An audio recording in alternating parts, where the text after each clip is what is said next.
So I recently just got back from an awful trip.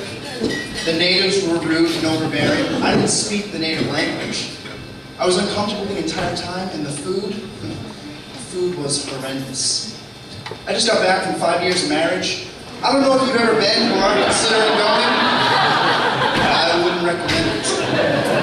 5-star service my ass. People think I'm lying when I say I got married when I was 19 and am now getting divorced at 24. No, I'm that stupid. Yes, all on me. Worst decision I've ever made in life. It goes getting married, sneaking out on Christmas Day when I was 17 to do cocaine, and placing an ad in the Men Seeking Men classifieds of the Phoenix. Let me explain that last one, because I'm not gay. I was drunk and I thought it was really funny, kind of like an ongoing prank phone call.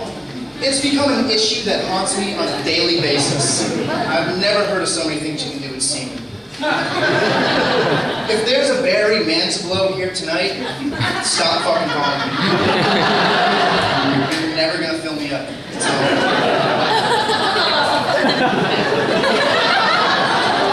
Now, I always heard to make a marriage work, you have to love unconditionally.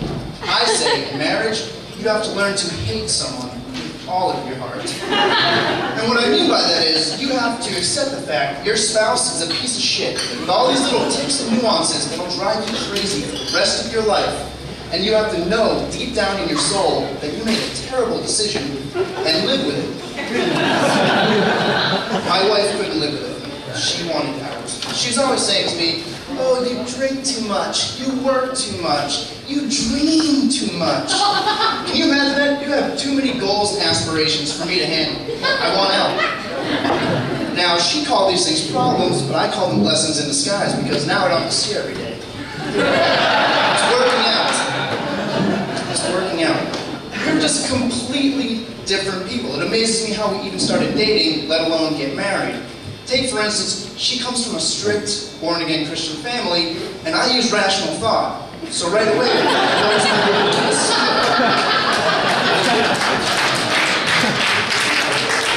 pray for Jesus. Her family was always around. Always around. Her mother in particular. And I know mother-in-law jokes are really easy, but I always thought people over-exaggerated when they talked about their mother-in-law until I met the queen cunt herself. Goddamn. I fucking hate this lady. I hate her so much. She was very pushy with the religion, and if you have religion in your life, that's great. Good for you. Way to go. But I don't. I don't believe it. And she was always just pushing it on me, and it made me very uncomfortable. I remember this one time we all went out for dinner, and we're driving around the parking lot of the restaurant. It's a very busy night, so we're not finding any spaces. So she begins to pray. Out of all the things you could waste God's time with, I'd say that's pretty high up there on the list. Can you just imagine being in heaven and be like, God, we got Sandra on the line again. Jesus Christ with this lady. Every little thing. Oh, my soup's too hot. My son-in-law's an asshole. Do something. Clean out a parking spot? Are you fucking kidding me?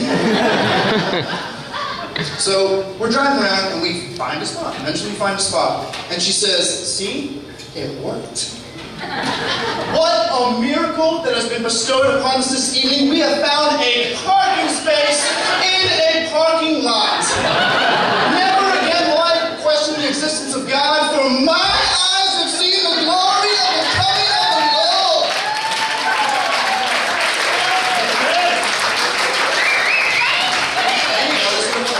No less.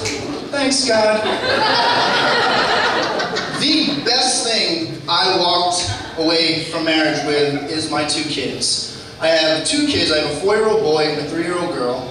And it's interesting because now I oversee the entire operation when they're with me. I am in charge of the information and I determine how they process it.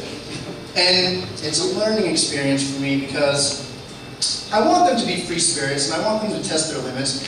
But where do you make that line of what's acceptable and not acceptable for your kids? I'm not quite there yet. Because the other day, my son was telling me a story that he made up, and it went like this. Once upon a time, Spider-Man and the Little Mermaid lived in a big treehouse. And then the T-Rex and the wolf fought over a grilled cheese sandwich. As a father, I want to be supportive of his imagination. I want to help the flow of creativity. But as somebody who fancies himself a little bit of a writer, wow. Kid, your plot has so many holes in it. There's no character development here, man. What's going on? Are you fucking trying to be entertaining? Give up. Give up, son. But I want to be supportive, so I let him continue. And then Spider-Man and the Little Mermaid had sex. Now, I don't talk about my sex life with my son, so I don't know how he knows the word, let alone how to use it correctly in a sentence. And I want to switch right away. I want to play something else. I want to change the subject. But this is the first time during this whole bullshit story that I'm interested. I'm engaged now. I want to know what happens next. You got my attention. I'm listening. So I let him continue. Then Spider-Man shoots his webs at the Little Mermaid, which is fucking hilarious because he means that in the most literal sense. But has no idea of the double entendre. He just unleashed on his old man. No idea. Yeah. So I let him continue. And just when the story starts to get real hot, real juicy, he goes right back to that goddamn grilled cheese sandwich, and I'm fucking done. I don't want to hear another word. I go finish the story by myself in the bathroom while he sits in timeout for wasting my time.